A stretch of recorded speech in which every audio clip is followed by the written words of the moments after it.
South India Shopping Mall, The Wedding Mantra, Sarikotta Wedding Collection, South India Shopping Mall.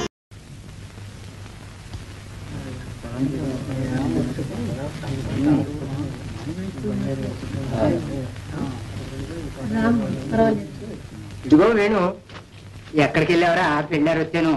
బాగున్నా గోపాలం? తీసుకురా. తప్పు పదమ్మా.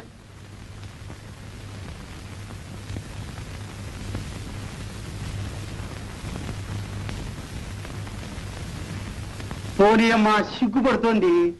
అస్సది నీ దగ్గర దానికి సిగ్గేంటి వెంకట? అదే అంటాను. అయినా ఇప్పుడు ప్రత్యేకించి చూడాల్సిన పనే ఉంది. భారతి నేను ఎరగనా, మా గోపాలం ఎరగనా? ఎగ్గు ఎప్పటికేం లేని సంబంధం. చూసేదేమిటి? కానివ్వండి. కానియడానికి ఏముంది? కట్నం సంగతి ఏదో తేల్చేయండి. కట్నాలు కానుకలు ఎందుకు వెంకటాద్రి మనలో మనకి? అమ్మమ్మమ్మమ్మ, అలా కాదు. కట్నం లేకపోతే అది కళ్యాణమే అనిపించుకోదు. ఉండి తీరాలి. కట్నాలు ఇచ్చే స్థితిలో ఉన్నామా అన్నయ్య? నువ్వు ఎరగంది ఏముంది కనుక. ఆ మాట నాకు చల్లమ్మా. పెళ్లి చేశామంటే కట్నం ఏ పార్టీ అని అడుగుతారు. కట్నం లేకపోతే ఎట్టా? ఎబ్బే, నువ్వు తప్పకుండా మా ఊరు బడి చూడాలి వేణు. 40-50 ఏళ్ల వాళ్ళు కూడా ఎంత పట్టుదలగా వచ్చి చదువుకుంటున్నారు అనుకున్నా. చాలా సరదాగా ఉంటుందిలే.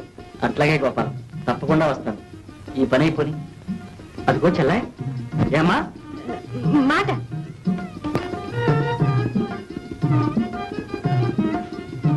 ఆ మాట ఏదో ఇట్లా వచ్చి చెప్పకూడదు. గోపాలం కొత్తవాడైనట్టు. నువ్వే వెళ్ళరాదు. ఏ తనెందుకు రాకూడదు? పోనీ నువ్వేరా భారతి? పర్వాలేదులే, రా. ఆ మాట ఏమిటో అక్కడి నుంచి చెప్పేసి. ఏమిటో నాకు తెలదు. ఆదుకోటయ్యా, ఇదే మరొకరైతే ముక్కు పిండి 3000 పుచ్చుకోకపోయేవాడినా. అదృష్టవంతులమే. 500తో మమ్మల్ని వదిలేవు. అవును ఎవరమ్మా, మార్కెట్ రేట్ అట్టా ఉంది. సదియ కట్నాలకు కూడా మార్కెట్ రేటే. అవును, ఎవరిని అడుగుతావో అడుగు. బియ్య చదువుతుంటే 20,000, ఇంటర్నెట్ అయితే 10,000, మెట్రికులేషన్ 5, థర్డ్ ఫారం అయితే 3,000. అవునవును, పైగా ఉంది. మరి ఆలస్యం ఎందుకు? ఈ వైశాఖంలోనే. ఈ వైశాఖంలోనా? మరేమనకండి, శుభస్య శీఘ్రం అన్నారు. అరే గోపాలం, ఈ వైశాఖంలోనే పెళ్లి జరిగి తీరాలి. ముహూర్తం పెట్టిస్తాను. సెలవు. నమస్కారం అండి, వెళ్ళొస్తామండి.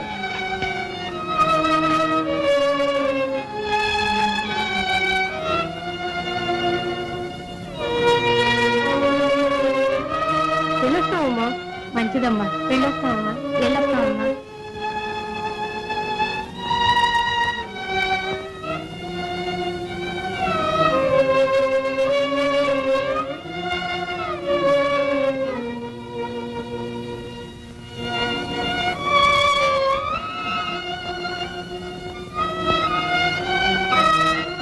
ఈ 4 బస్తాలు ఇంత దగ్గర ముహూర్తం పెడితే తూగటం ఎట్టాగా?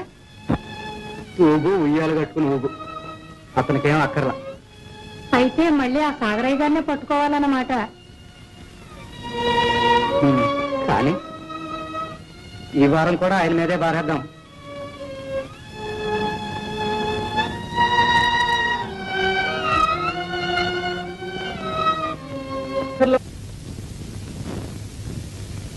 మ్మ్. 500 కట్నం అడిగాడా? ఆశకు అంతు లేదంటారు. ఇదే సది. ఈ కట్నాలు వచ్చి కొంపలు ఆర్పేస్తున్నాయి. నిజం. నాకు పిల్లలు లేరు గాని ఉంటేనా కట్నం అన్నవాడిని గడప ఎక్కనిచ్చేవాడినా. చిత్తం.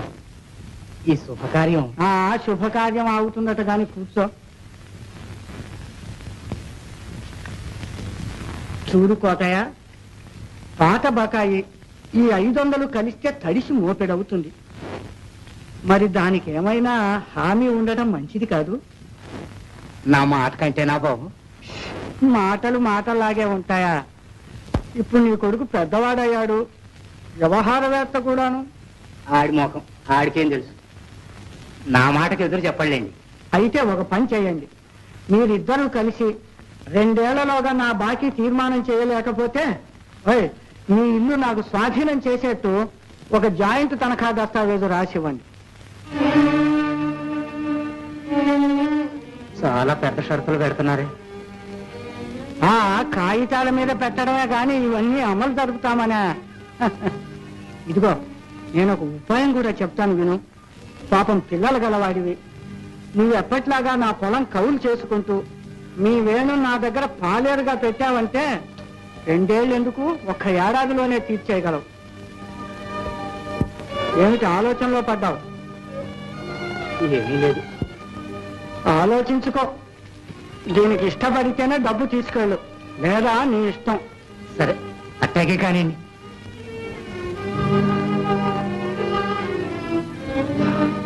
అరే పోలాయా,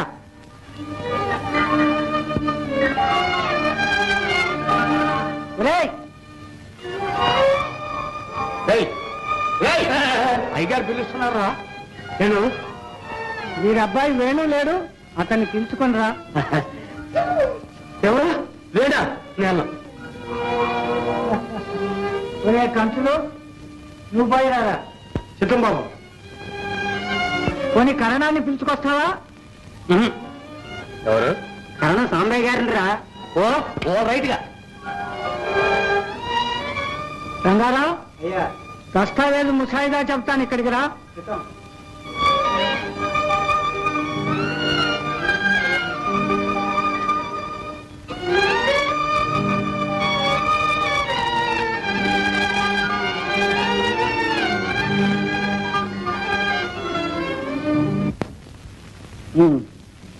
అయితే 2 ఏళ్లలోగా మీ బాకీ తీర్మానం కాకపోతే మా ఇల్లు స్వాధీనం చేసుకుని మమ్మల్ని వెళ్ళగొడతారన్నమాట, అంతేనా?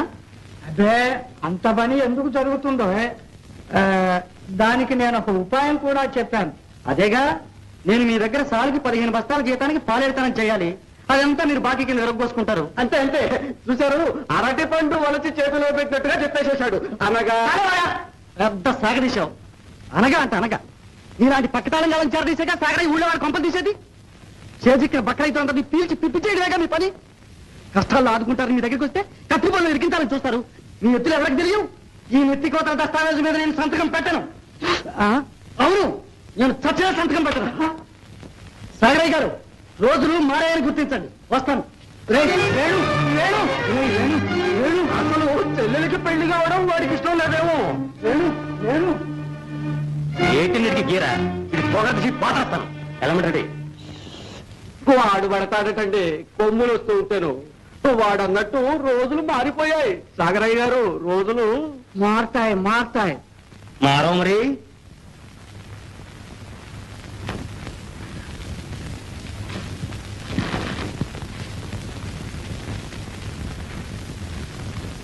మన ఇల్లు ఉంటే కదమ్మా, ఈ ఇంట్లో ఉన్న మనుషులు కూడా తన స్వాధీనం చేసుకోవాలని చూస్తున్నాడు. నువ్వు నేను తప్పితే ఈ ఊళ్ళో మనుషులే దొరకరు. దొరుకుతారు. దొరికిన వాళ్ళందరినీ ఇదే పని చేస్తాడు. ఇద్దరు దాకా నాన్న పెద్ద అప్పుడు ఇచ్చినవాడు ఇవాళ ఇద్దరిని ఎందుకు ఇరికించాలనుకున్నాడు? నువ్వు పెద్ద ప్రయోజకుడు అయ్యావు కదా అని. ఎంత పోతే మనసు అంతా కంతలే. ఏం చేస్తావు నాయన, రోజులు ఇట్లా మండిపోతున్నాయి. ఇవాళ మనకి అవసరం వచ్చింది. అందుకని ఏ షరతుకైనా తలకి నన్ను బానిసగా ఉండమంటావమ్మా? అంతకంటే నా సాగరే గొడసావితో ఒక యుద్ధలాగా గట్టిపారేయకూడదు. అన్ని అవసరాలు తీరుతాయి. ఏడుపులన్నీ ఏడవకపోతే చెల్లెలు పెళ్లి చేయడం ఇష్టం లేదని ఏడవలేదు. ఏమిటన్నా నువ్వు అన్నది? కాకపోతే నువ్వు చేసిన దానికి అర్థం ఏంట్రా? నాకు ఇష్టం లేదు మాత్రం ఇంకేంట్రా?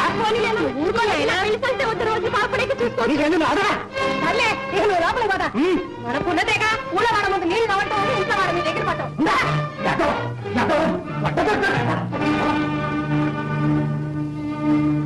చూసావమ్మా ఎంత మాట అన్నాడు? ఊరుకోలేయా, ఊరుకో. నాన్న కోపం నీకు తెలియదా? నీ పెళ్లి వద్దంటాను. కల్లో